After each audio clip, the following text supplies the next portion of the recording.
What's up, everybody? I want to tell you about Anchor. If you haven't heard about Anchor by Spotify, it's one of the easiest ways to make a podcast with everything you need all in one place. Let me explain. Anchor has tools that allow you to record and edit your podcast right from your phone or computer. When hosting Anchor on Anchor, you can distribute your podcast on listening platforms like Spotify, Apple Podcasts, and more. It's everything you need to make a podcast in one place. And best of all, Anchor is totally free. So download Anchor, the app, or go to anchor.fm to get started. And I'm a veteran, so let's hear some more military cadences.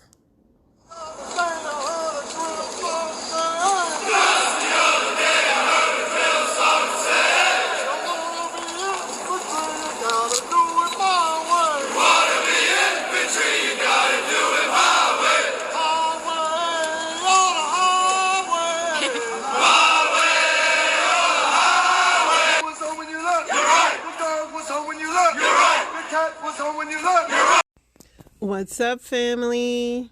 I'm back. I'm browner, tanned, and yeah, I'm back. It was a lovely, lovely trip. I went to Aruba. It was very nice. I love the island a lot. The water was super blue. My husband was wilding out there with all the fish, and he was just living his best snorkeling life. I snorkeled with him as well. We explored a lot. Aruba's super, they don't have any workers, so they kind of just let you do everything at your own risk. So even the caves, there's no lights, and they tell you a lot of things they do not enter, but of course we entered. We climbed a lot of things that probably shouldn't have. We did the super long hike with only a fourth of a thing of water. Because in my mind, I just knew once we arrived at the destination that there would be some kind of kiosk where I could buy water. But no, there was no water. But we made it. It was beautiful. Totally would go there again. The gas was $2.20 for a gallon because we rented a car. And so it really, a lot of people say Aruba's expensive. I mean, it's American style as far as prices go. We stayed in an all-inclusive resort, so it's kind of we had our breakfast paid for. Of course, we didn't eat dinner there because the food, it's buffet style, and buffets still kind of gross me out. Yeah, I'm bougie like that. People are gross, so. But other than that, everything was nice. The weather was cool. The ocean there is super cold, but it makes up for it in the fact that the weather was hot. So there was that. You always had to get ready to get your little balls. I'm saying balls because my husband's balls, he always took forever to go in the water. I'm like, babe, just go with it, dude. Just do it. But no, it was cool. It was awesome. It was nice to get away. It's always weird when you do get away because you're so used to working and going hard, and you know how it is. Y'all know about the grind. The grind don't stop. But yeah, it was amazing, and it was our anniversary, our marriage anniversary. So we had fun. Oh, I did see my first airplane flight, and actually we left the day before the FAA outage. There was a big FAA outage, and so we left before that could pop off. So I saw my first drunken plane fight, which was cool, I guess. These dudes were and it was the last flight was at 10 o'clock at night, and these dudes were laughing, and I'm these dudes are drunk. Please, no. Next thing you know, they're elbowing each other in the face, and there's blood and everything. So that was in North Carolina, and so when we got to our destination, there was more cops. It was this family was getting separated from their kids or something. I don't know what was going down, man, but it was all it was on. That's all I'm gonna say. But yeah, I enjoy myself. And I'm always up for a fight. And shockingly, like, this fight wasn't like how you see on the TV, like, where people were like, oh no, it's like the whole play. No, as soon as like those dudes did anything strange, all the men kind of rushed them. And it was like, whoa. I don't know if it was the last fight of the day and people was like, I'm not going for it. Like, you better sit down. But they ended up grabbing their stuff and get off the plane. They said they were going to go to jail. I don't know. I didn't care enough because I was just like I said, it was like 10:30 at night. I was just ready to go home.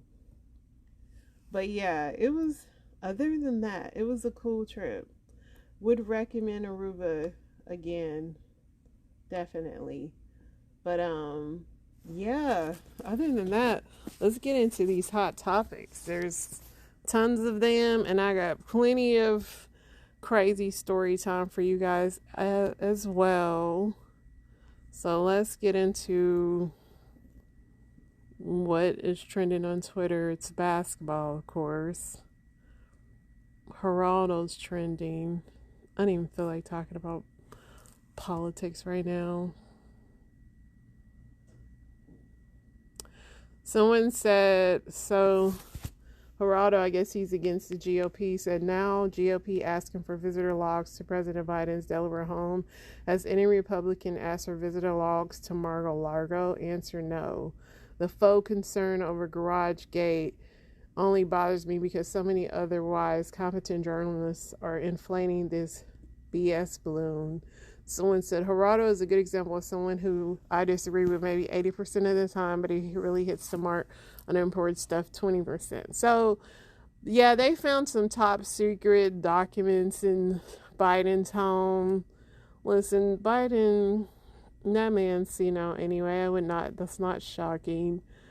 But he wasn't president at the time, so yeah.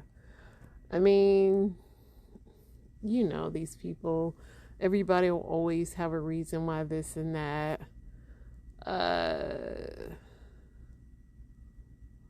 Let's see what else is going on.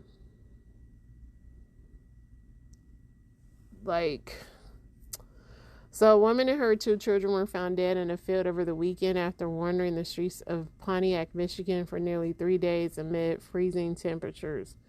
Very terrible, and this is America right now. It's just sickening to me that we have homeless people and yet we've given so much money away. It's sad. A failed Republican candidate accused of hiring people to shoot at a local Democratic leader's homes often promoted rhetoric against President Biden and was belligerent to neighbors who oppose his political views. So his name is Solomon Pena, and he ran for a Republican, and he ended up being the man that was shooting at them. Let's get into it. Details tonight on an escalation of extremism, with NBC News learning the alleged ringleader of a plot to shoot at Democratic officials confronted some of them weeks before, tracking them down in person after losing a state election. He was pretty aggressive. Then, in December, County Commissioner Adrian Barboa came home to this. 4 shots through the front door, 2 shots through my partner's vehicle. So, yeah, it was shocking and scary. And you said you were with your granddaughter just hours before? That was the most terrifying, is I kept thinking, this is through our front door, and you could see the direct path where it went out my back door. And I had literally been there playing with my granddaughter just 2 hours before. At another official's home, one bullet landed in her daughter's bedroom wall, so close to the sleeping 10-year-old that sheetrock dust was blown onto the girl's face, according to newly released arrest documents. The suspect, Solomon Pena, set to be charged with orchestrating a string of attacks. Accused of paying 4 men to shoot the homes of 4 state and local Democratic officials over the past month in what authorities described as an orchestrated plot. An attack on an elected official is an attack on democracy. Whether or not it's a Republican or a Democrat, it does not matter. No one was hurt. But Pena, a Republican, is a Donald Trump supporter and, like the former president, an election denier. Even though no fraud was found in New Mexico, officials say, Pena was apparently adamant he should have won a race he lost in a landslide, 74 to 26%. His campaign has not responded to a request for comment. The attacks coming at a time of growing concern over politically motivated violence. Experts pointing to an uptick over the past 5 years and threats to members of Congress spiking tenfold since 2016. We're seeing threats, intimidation, and actual violence skyrocketing on the right. Dangerous divisions and a community on edge. And Hallie, the suspect expected in court tomorrow. Yeah, Lester, for his first court appearance in this case, expected to face multiple charges, including conspiracy. The district attorney is also not ruling out the possibility of a more serious charge of attempted murder, just given the nature of these shootings. Give your business an advantage right now with nationwide 5G. So, yeah, it is getting, it's just getting crazy out here. And do they give mental evaluations to these people that are running for their election? Obviously not. Look at this George Santos dude who's lied about all kind of crazy stuff.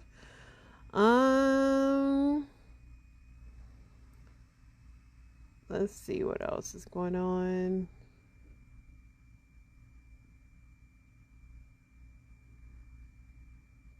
So there was this family massacre out in California. Let's play this one. Office was dispatched to a home in the 6800 block of Harvest Road in Goshen. Multiple shots have been fired. I had mentioned before that people reporting the shots fired believe that there was an active shooter in progress. Deputies arrived on the scene exactly 7 minutes later. When they arrived, deputies immediately noticed 2 victims dead in the street. It was later learned that the 911 call actually came from a surviving victim of this shooting. They had not received any injuries from a shooting. They were hiding. Deputies then found a 3rd shooting victim in the doorway of the home. As deputies searched the area, they found multiple victims in the same area at the scene on the property. There were victims both inside the home and outside of the home. One of the victims, when deputies arrived, was still alive. He immediately began CPR. Unfortunately, he died at the hospital. The victims are here. Eladio Perez, 52 years of age. Marcos Perez, 19 years of age. Jennifer Anaya, 49 years of age. Rosa Perez, 72 years of age. Alyssa Perez, 16 years of age, and Nicholas Perez, 10 months of age. We believe that the 16-year-old teenage mother and her small infant actually was fleeing and running from the scene. What we have since learned through forensics, that it was clear that the shooters stood over the top of the 16-year-old mother and fired rounds into her head. The 10-month-old infant also suffered from the same attack. None of this was by accident. It was deliberate,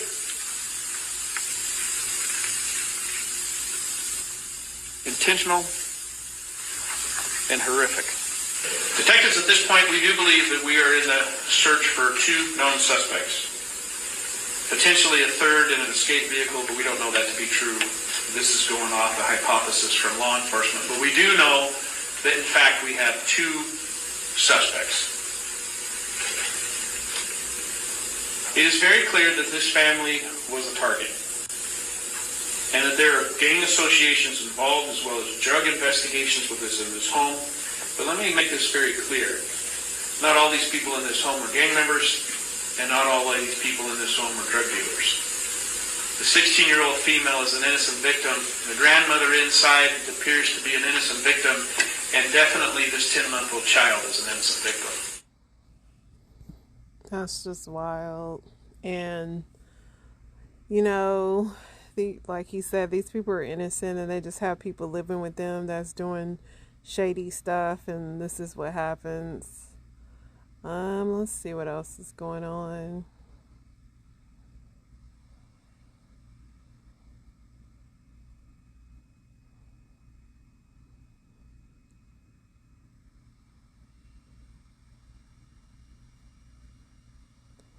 FTX says 415 million worth of crypto has been hacked from the exchange's accounts. Weird. Represent a sizable portion of identified assets the company is trying to recover. How in the heck? What a mess. That is a mess, and that is like screaming all kind of conspiracy. So this single father who was jailed on a drug use charge when a worker from Arizona Child Welfare Agency delivered news that his son was brain dead and on life support just days after being taken into state custody. Very terrible, sad news. Like, he's getting arrested for drug charges, and while his son is his only son, who was only 9, was found dead. They couldn't keep him alive for 2 weeks. The medical examiner listed Jacob's death in late December as natural complications from diabetes, and condition he was diagnosed with as a toddler. Type 1 diabetes, which means his body was unable to produce enough insulin to survive. Blodgett said he suspects the Arizona Department of Child Safety failed its duty to protect his son, either by not monitoring his blood sugar or not ensuring that he had enough insulin. They couldn't keep him alive for 2 weeks. 2 weeks. Man, you was on drugs. And listen, I understand people suffer from addiction, but nobody is going to care or take care of your kids like you will. So, I mean, as much as yes, the state did whatever, like, how come you couldn't stop drugs to take care of your son? I'm sorry, but I just can't rock with that. It is a lot of crime going on, y'all. A lot of crime. Including some of my stories. I'm going to start hopping over into that, but let me go over one more bit of news before we do that. See what we got here. They were saying that Nelly was high in his last concert. His eyes was rolling all over the place. So this basketball player, and he's a former University of Alabama basketball player. He allegedly shot and killed a 23-year-old woman because she wouldn't talk to him. She was only 23. She had a 5-year-old kid, and they were out in Vegas. A lot of people were sad for him, like, oh, he threw away his future, but he literally took away a young lady's life. He shot into a car, and she was the passenger in a car that was shot into. That is very sad. So Antonio Brown is trending again. He posted a picture on Snapchat of his child's mother giving him a blowjob. She made a statement. She said, while very well aware what's been posted on Snap, I'm not in control of his actions. I've been asked multiple times to have this part of our past relationships remain private, but he refuses. I reported his page and all pictures. Unfortunately, Snapchat doesn't allow him to repost it. I'm very sorry for any of your kids that follow him and used to look at him as a role model. I do not condone these actions. As you're aware, I have kids involved as well.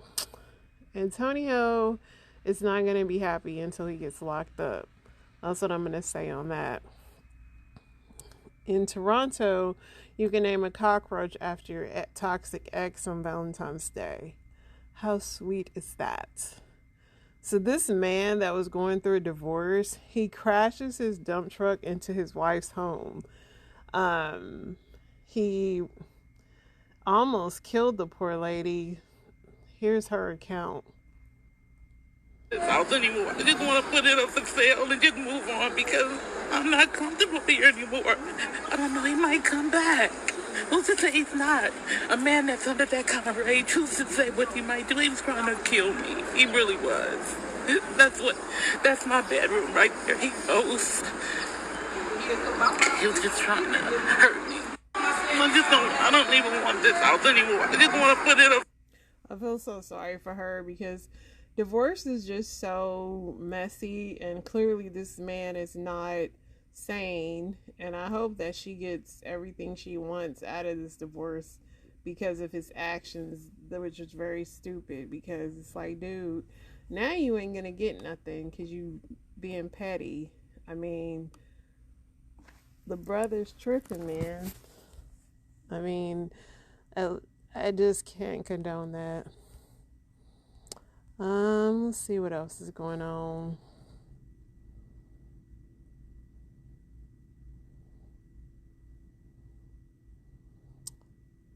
So paramedics are being charged with murder.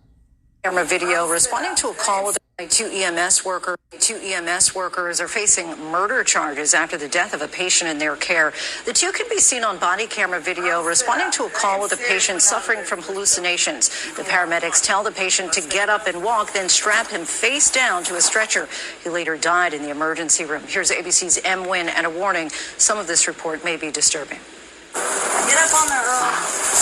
Two paramedics, Peter Cadigan and Peggy Finley, now behind bars facing first-degree murder charges after prosecutors allege the care they provided a patient may have killed him. Sit up now. I am not playing with you tonight. Get up on there, old bud. The state attorney in Springfield, Illinois, finding 35-year-old Earl Moore Jr.'s death a homicide. Hey, Earl, this is getting a little silly, man. The autopsy found Moore died from asphyxia, directly linked to the face-down position Cadigan and Finley put him in on the stretcher. Police body cam footage from the December incident appears to show Cadigan placing Moore face down on the gurney. Finley restrains him, seeming to tighten the straps across his back. We're going to have an ambulance come take you out, man. Make sure you're okay. Police officers who were first to arrive on the scene believed Moore was suffering from hallucinations due to alcohol withdrawal and called for EMTs, but when they arrived, they spoke very aggressively to Moore and initially refused to move him. I am seriously not in the mood for this dumb. This situation is just the height of egregiousness, and not by just ordinary individuals who are rendering care.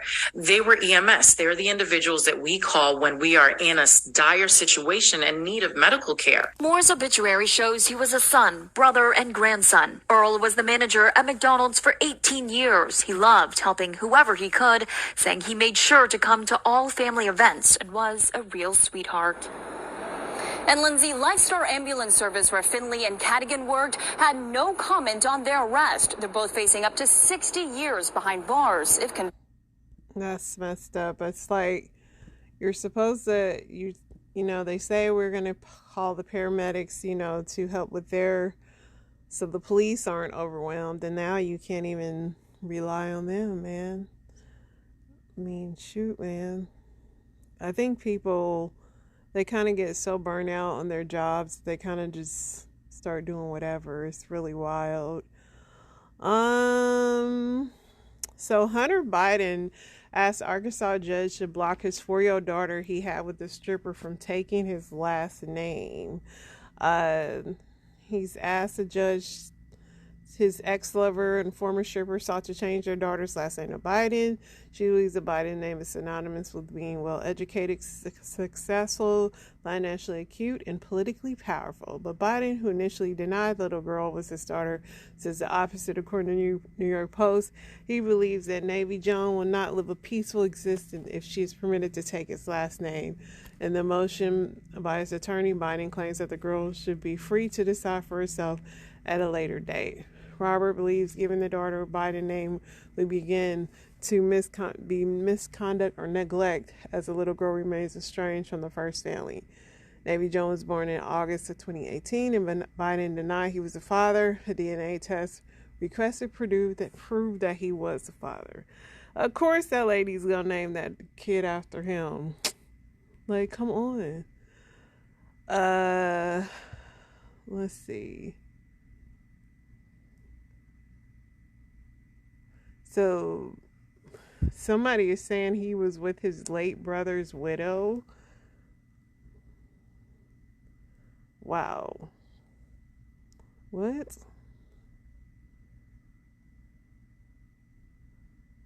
Hold on, because I guess that is a part.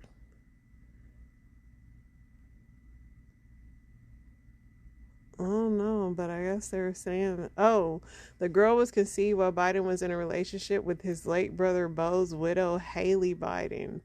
What? Bo was wilding and Haley was wilding. See, I be glancing over this stuff and it'd be some juice. It'd be some juice, man. What else, y'all? Where we get into the stories. I think we're gonna hop in the stories because I have a lot of them tonight. So let's just go ahead and hop into them. I can't even believe that. All right. So these passport dudes, they went over to Brazil thinking they were gonna find some submissive women.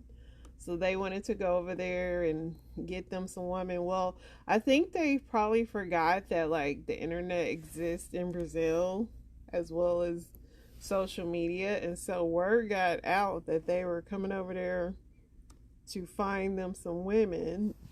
And I guess they didn't realize that the Brazilian man was not playing games and that there was Brazilian feminists, because for some reason people think only feminism exists in America, but clearly it does not. So let's play this here. Back with another triggering topic. Now here's a perfect I told you so moment. Just wait for this. Now this guy here, Austin Holliman, right here, who has become one of the faces of the passport movement, said this. Do you feel a need to wait a day or two? No. So you can go the same day? Yes. That's all I need to know. Get your passport. Now what he said went pretty viral. And you can imagine why, right? Because he interviewed that woman and other Brazilian women with the intent to make them look a certain way. And that way was promiscuous, if we're going to keep it 100. Now, he said in another video that American women will take you on 765 dates and only give you a side hug. But in Brazil, all you have to do is basically say hi to a woman and she'll let you kiss and sleep with her. And that's a very dangerous narrative to spin about Brazilian women to American men. A lot of American men are already entitled. So now you want them to bring that entitlement to a foreign country and basically tell them that they should be able to expect to have unrestricted access to sex with women in that country. So now you're opening up the women to harassment and potential SA. And what's even more crazy is that he was baffled as to why the men were extremely angry at him and threatened his life for painting a bad narrative about their women. And it hit me. You know why? Because you know what? This is probably going to shake the table, but it's got to be said. The reason why is because a lot of black men are used to painting a bad narrative about black women often, bashing them up and down these internet and real life streets, and no one bats an eye. No one cares, not even them, that we are left unprotected.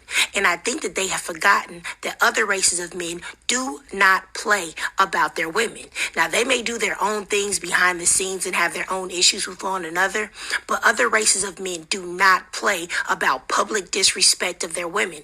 And I really think that that's why he was so shocked about the threats of unalivings that he received from the men, because he doesn't come from a demographic of men that protect their women. So he wrongly assumed that they would leave their women unprotected and hanging out there just the way that he and his fellow brothers would have. And not to mention the so-called submissive ladies that lived to serve also called the police and spoke out against him too. But y'all let me know y'all thoughts down below. And I have another one. These passport bros are literally the gift that keeps on giving. The rabbit hole on this one is deeper than I thought. So we're going to go through some receipts and expose some things in the thicker plot of it all. For those who are new to my page, make sure you hit the plus sign and follow, because I'll be kicking a lot of shit for the people. So, do you guys remember this video that I posted not too long ago? I've been in Brazil for almost 72 hours now, and I want to say that I want to stay here. I no longer want to live in the United States. Okay, so that brother right there is Floyd. His name is Floyd, and he is in that video visiting with Mr. Holliman in Brazil. Okay, so the plot thickens. It appears as though Mr. Holliman was attempting to set up a pipeline from America to Brazil and of funneling men from America into Brazil and him acting as some type of liaison to bring them things which involve playing with traffic. Okay, if you get my drift. And so to substantiate that, I bring you to this first receipt. So this is a post on Mr. Holloman's YouTube, which shows Floyd kissing or being kissed by some woman. And look at the post. He says, "Stop. Help other brothers have success overseas by liking and following the Facebook page now."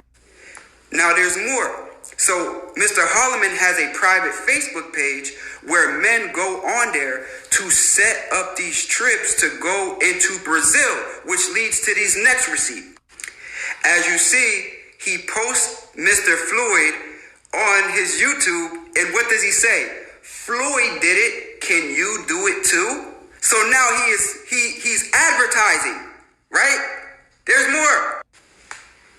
And again, he is advertising. "Floyd did it. Can you do it too?"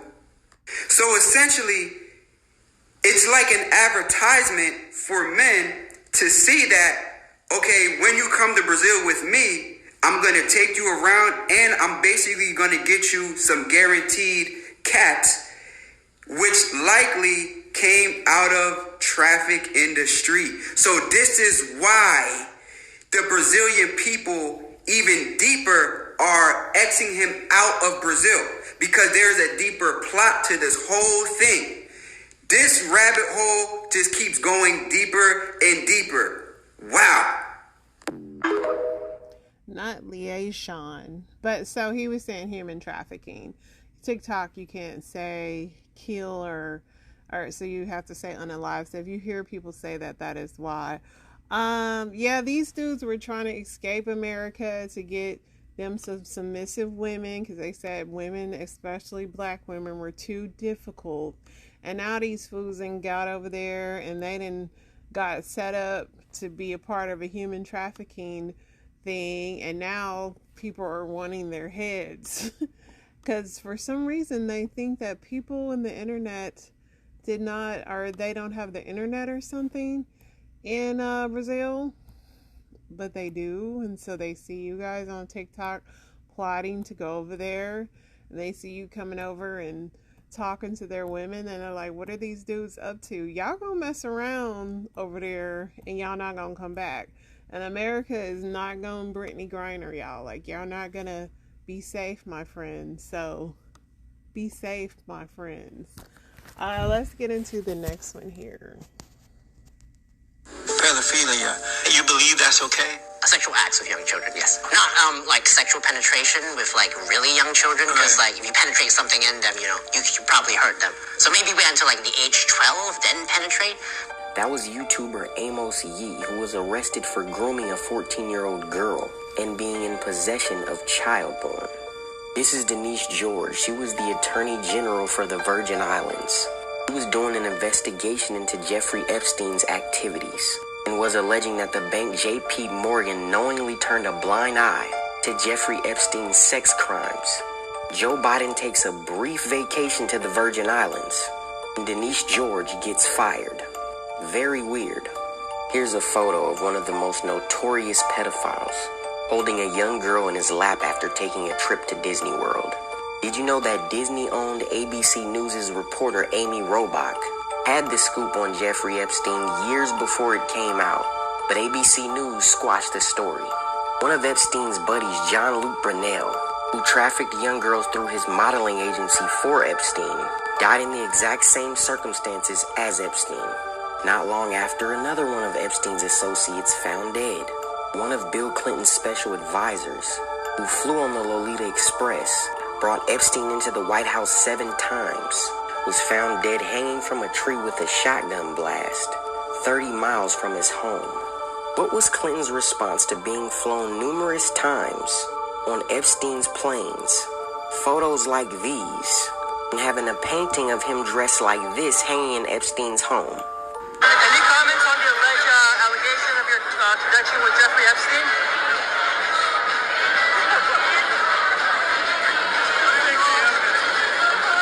Yeah, Bill, the evidence is clear. You and the rest of these elites, who were friends with Jeffrey and flew on his planes, have some explaining to do. This Epstein rabbit hole just gets crazier and crazier, deeper and deeper, and we'll never unsolve or uncover this mess. Like, it's wild.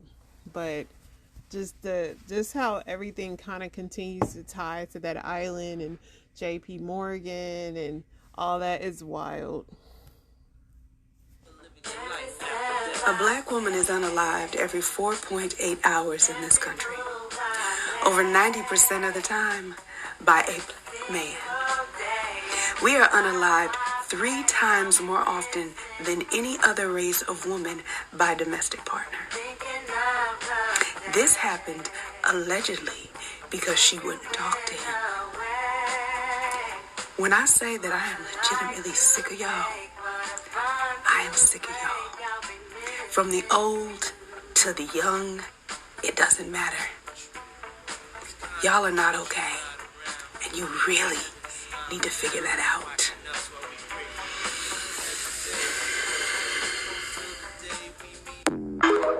So yeah, and I covered this story earlier about that, and it is her statistics are true. And I mean, you know, I talked to my husband about this, and he was just saying that because men are more emotional now and they don't like rejection. I don't know. Ladies, be safe out there.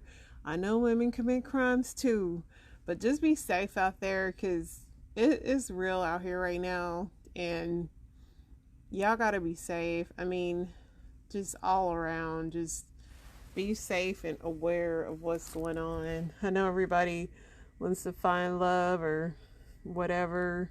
Just be safe, man, because people are just on a whole nother level of crazy these days, for real, and for no reason.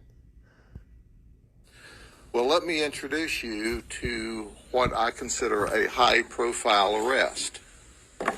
This is Deputy Chief Jason DePrima of the Cartersville Police Department. As I understand it, after talking to his chief, he's been there almost 30 years. Graduate of the FBI Academy, well-respected police officer in town. Did you notice I said in town? But he was out of town. That's right, he was at an American Polygraph Association meeting in Orlando, Florida. Let me say this clearly. I don't want you to miss it. Driving an unmarked vehicle that was normally assigned to the DEA task force, meaning their officer assigned to the task force would have driven this vehicle. But apparently his vehicle was not so good to make the trip, so he's in one of the undercover vehicles. When he shows up at our undercover operation in the government vehicle, carrying alcoholic beverages, apparently some Bud Light for himself and White Claw for our undercover operative. That's right, he bought a case of White Claw because she said she would like it. So ostensibly, this guy has come to have sex with a prostitute while driving the Cartersville Police Department undercover vehicle, and he was in possession of alcohol, which of course, had we not intervened, he was going to drink that, engage in sexual conduct, and ultimately get in his government vehicle and drive back to his hotel. But newsflash, this is Jason DePrima, 49 years of age, his picture at the Polk County Jail. That's right, and let me tell you the story as he relates it to us. He is texting with, guess what, our undercover detective. He started this conversation with her on Wednesday night, where he was going to show up, but he became spooked. He didn't say why, but on Thursday night, he just couldn't resist the urge to be with our undercover detective, who he thought was a high-class prostitute. So he once again began to communicate He asked how much the price is. She said $80, or a full half hour, $120. He said, I'm in. So he comes to the house. Ultimately, he's arrested. But the conversation is very interesting. He told her before the takedown occurred that the night before he had engaged with another prostitute online for $200. And that prostitute said, hey, go get a Cash App card. You know, you can buy them at the convenience stores. And he did for $200. And then she said, I want you to take a photograph of it so I know you've got the money. Well, duh. He took a photograph and sent it to the alleged prostitute on Wednesday night, according to him. You're not going to believe this. You can't even believe this. Now, this guy's a cop, and he was flim-flammed and conned by a prostitute. That's right. She took the information off of the card, got the $200, and left him high and dry. He was ripped off in a confidence scam with a prostitute, or who was alleged to be a prostitute. So that was on Wednesday. Then he talks. He's not giving up. Then he talks, and Thursday night at just before midnight, he shows up. He shows up with his White Claw, and it's like, what are you thinking? What are you thinking? What is going on? You're a deputy chief, a high-ranking official in a very respected police department. Well, he fell for the flim-flam. I love flim-flam. Do you not love flim-flam? That is the perfect word. But, yeah. And he was old enough to know better. That's funny. Hey, players. So let's get into the update that you didn't know you needed, honey. This is a viral story that has went into the abyss of viral stories, and now it has been rehashed by the Milwaukee Police Department. Martell Hare, a.k.a. Chef Gotti, went viral last month after some allegations surfaced on Facebook that he was taking advantage of his daughters. And those allegations made it to every single social media platform. I'm talking TikTok, Instagram, YouTube, Twitter. Every platform was talking about this. They were holding lives. They were interviewing some of these people that were making these allegations. And the Milwaukee Police Department actually took notice. Now, on December 21st, the Milwaukee District Attorney's Office did issue a couple of warrants for Martell Hare's arrest. Now, in response to this, Martell Hare did go live on Facebook to say that he was going to turn himself in. He denied the allegations against him. He said that he did not do it and he is eager to clear his name. But he did not turn himself in. In fact, many people were speculating that he had went on the run to several states, one of them being Arizona. Meanwhile, Martell Hare did not turn himself in. In fact, he did not stop his social media activity. Even though his Facebook page is on lockdown, he did update his cover photo on January 4th to this red vehicle. And before that, he updated his cover photo to a picture of a gas pump that showed that he got $85 in gas. I'm not sure what that was supposed to mean, but he showed that he got $85 worth of gas, if this was even him. I don't know what this was about. I declare. So like I said, the Milwaukee Police Department did not forget about Martell Hare. He had an active warrant, and they were intent on serving him with that warrant and taking him into custody. And according to reports last night, the Milwaukee Police Department was successful. After a brief standoff at this Milwaukee apartment complex, it seems that Martell Hare was taken into custody by the Milwaukee Police Department.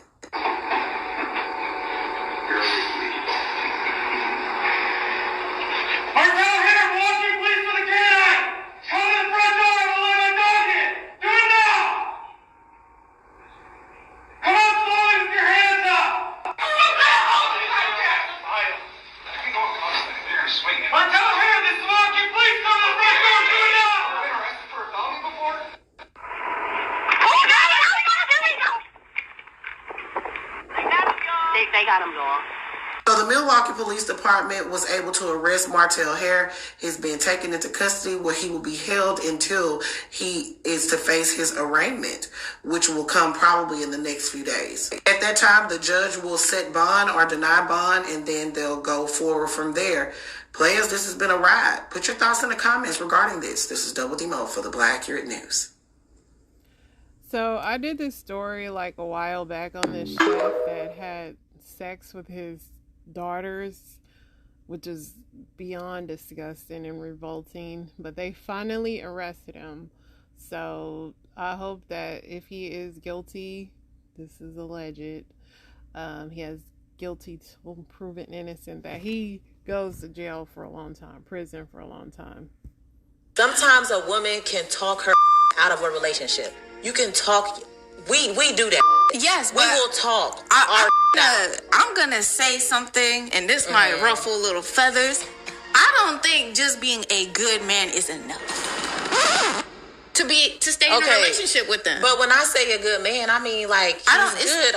That means all around. That means himself, spiritually, mentally, physically. That's great. Healthily, like he's a good man. That doesn't mean that he's the man for you. And maybe when you're going through these motions of getting to know him, you're realizing, okay, he's a great person, but honestly, I don't fuck with his humor. Like, he could be funny, but he's not funny to me. And that's why a lot of modern women are getting 40 with 4 cats and no man, because maybe that's what he's a good man, but because he's not funny, you gotta throw that out. What do y'all think on that? I mean, is being a good man enough? I don't know. Sometimes it's not. Maybe he needs a little more pizzazz. What is the most, like, down bad thing you've done after a breakup? Like, most insecure thing you've done? Nothing. So you never checked her Venmo payments? Oh, forgive and forget. You never, like, checked her Apple Music? No. You don't check, you know what I mean? Checking Apple Music? That's weird? That's insanity. Okay, but I'm not weird. Like, I never texted them She about better be listening to heartbreak songs. No. You check it. She's playing straight WAP, Freak by Nicki Minaj, everything. Oh, yeah, you're done. It's not like that. What you can do on Apple Music, right? You can share playlists. And this specific ex-girlfriend, I put her on every song ever. I was her music guy. I go, Apple Music. Let me check your Apple Music. That's such a weird step too. The reason I do that is because you can share playlists with somebody and their emoji is in the corner of the playlist, or it says playlist created by so-and-so. I checked her Apple Music, new playlist in there. Who's giving you the playlist? And so the Apple Music is one thing, fine. You can say I'm a creep for the Apple Music, whatever. But the Venmo payments is normal. Is disgusting. That's normal behavior. Venmo payments, you need to be under investigation. But she doesn't even like Dunkin' Donuts. So whenever she paid old dude $12 for Dunkin' Donuts, you never liked that. That's not your order. She's not yours anymore. No, you need help. What makes it worse is whenever they start using code word emojis for the payment, so I can't even detect what that is for. There's like baby emojis, bottle emojis, and it was like a $60 like Venmo thing. Why'd everybody just make a face at me? It was like a little baby bottle emoji, like a little baby emoji, and then one of these, and it was like a $60. Come on. Whisper it to me. Just, well... B? I don't want to do the podcast anymore. I don't want to. We should go home now. We should go home. See, as funny as much as I want to laugh about this is a new dude we have. These dudes are like becoming possessive and obsessive. It just is. This is stuff we used to do to you guys, and now the tables have turned. Let's see. The challenge we're seeing in Mexico right now is that the air quotes good cartel, the one that saw drugs as a business, is being broken up. If you remember El Chapo. That's the good cartel? Yeah, remember El Chapo, Sinaloa cartel? Yeah. He thought of himself as a Korean conglomerate president. So it's like, we smuggle drugs. That's our business. You don't mess with things that mess with the business. So you don't trip the old lady. You don't steal her purse. You don't shoot at the cops. These are people who live where we operate. We want them to be on our side. So maybe even throw a party every once in a while. You focus on the business. We got El Chapo. We removed him from circulation. The guy who died or got captured yesterday was his son, one of the Los Chapitos. And his cartel, as a result, is fracturing because his leadership's gone. The replacement cartel is Jalisco New Generation. They're led by a former Mexican military officer who thinks that rather than don't shit where you sleep so that the people on your side, whenever you move into a town, you shoot it up. You do kick over the old lady. You do take her purse. You make the people scared of you. That's the point of this. Drug running is a side gig. We are here to be powerful. And drug running is just one of the ways we make that happen. And he has taken the fight to every cartel and the Mexican government. And they're in the process of trying to break into the United States. Break in what? Economically? Yeah, El Chapo and the Sinaloa became the largest drug trafficking organization in America under the Obama administration. And one of the reasons our birth rate went down so far so fast is they basically either co-opted or killed American gangs. So they killed the people who were doing the killing. Not a lot of Americans got killed after that. All of the other cartels control the access points to the United States, but Jalisco New Generation now is challenging every single one of them, trying to break through. And if they do, and they bring their business acumen, if you will, north of the border, they're going to start killing white chicks named Sheila in Phoenix, and then we're going to have a very different conversation in this country about the drug war and about trade with Mexico. So when you say that they've killed the gangs, like in what way? Because that is an interesting thing that you don't hear a lot about American gangs anymore. Well, that's because they're not there to the same degree. So the Sinaloa, they co-opted the Hispanic gangs, especially the Mexican gangs, because there wasn't a language barrier there. And they really targeted and gutted a lot of the African American gangs. They took over drug smuggling and distribution from them to deny them income, and then they just shot a lot of people. And when did this take place? That happened during the 2000s.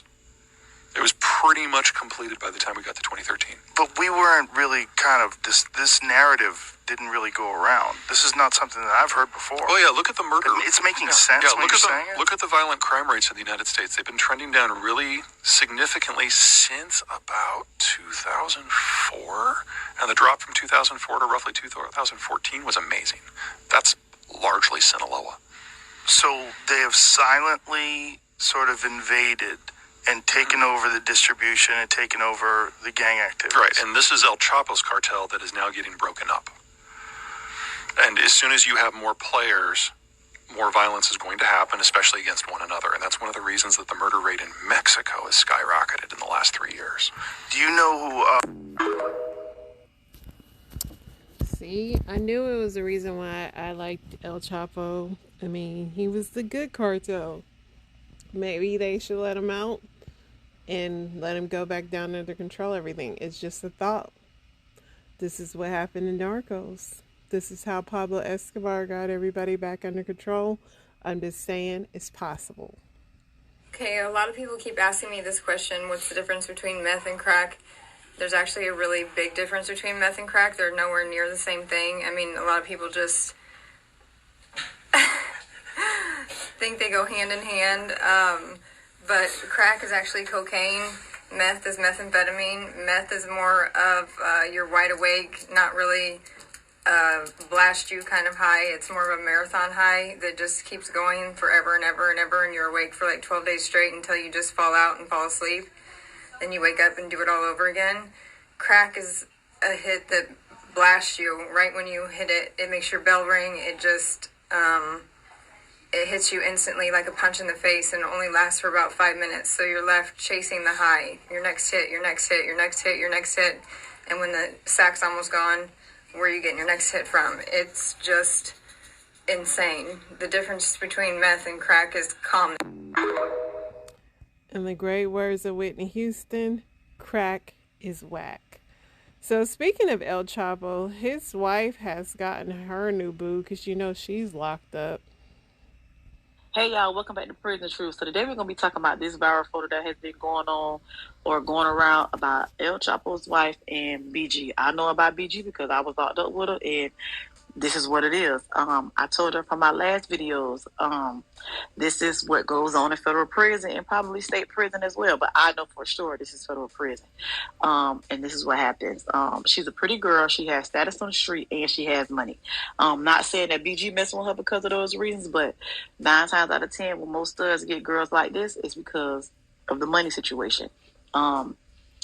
BG does not consider herself to be a stud. She considers herself to be a man. Look at her. But this is what happened. I told y'all prison is a world within itself. So if she showed, El Chapo's wife showed any type of flirtation, any type of friendliness towards people or females or studs, they was going to be preyed upon. She already had the strikes against her because she was El Chapo's wife. So after that, and she showed any type of friendliness, y'all, she was going to be preyed upon. And this is what happened. And it is what it is. If y'all got any more questions, y'all want to know more about what happens in prison with stuff like this, y'all let me know in the comments. See ya. So yeah, El Chapo's wife got her a stud, and this stud looked just like a man. I had to that looks exactly like a man. So she got her some protection in the feds.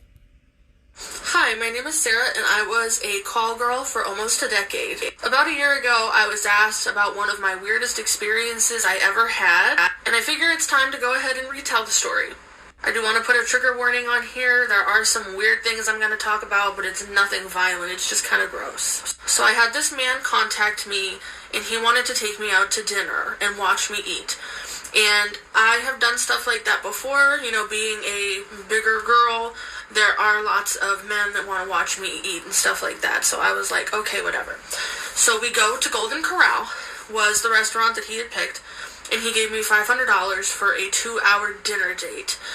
When we were there, we ate, we talked, we chatted. You know, he seemed fine. But one of his requests was that I ate a lot of corn. He wanted to see me eat corn. And personally, I thought nothing of it. I just thought, okay, whatever, I'm going to eat this corn. So we're done. We go our separate ways. And then he texts me about 15, 20 minutes later. And I could tell that he had been denied for this before, because immediately he says, there's something else I want from you. I'm going to give you $2,000 if you do it. And I was like, well, what do you want me to do first? He explained to me that he wanted me to come over to his house and defecate what I had just ate in front of him. And I was thinking to myself, I'm like, oh, because I was new. I was really new when this happened. I was a teenager when this happened. So I was like, oh, $2,000, you know, and I just gotta, whatever the word is in sign language, right? So I said, okay, and a couple hours went by, and, you know, I started to get that feeling like I had to defecate. So I called him, went over to his house, and it took like 45 minutes to get there because this was in Houston, Texas.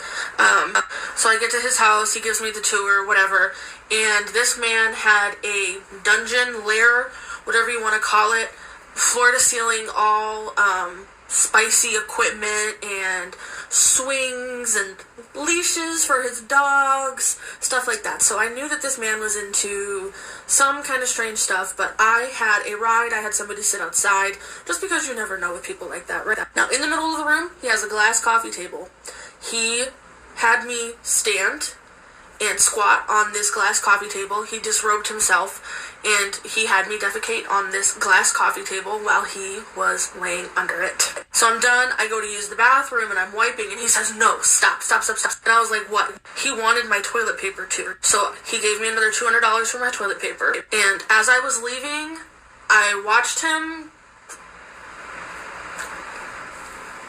Also, the corn thing made sense to me because when I looked down, I saw corn. But hey, I was $2,700 richer. And see, this is why I don't even like eating corn, because I don't, and now this is really going to terrify me. I know this was a lot tonight, but I had a lot to share with you guys. Be careful out there, ladies. And yeah, I mean, would you take $2,000 for something? I can't even poop on command. I don't even know how she did that, but Evans for Family is signing off. I'll be back tomorrow.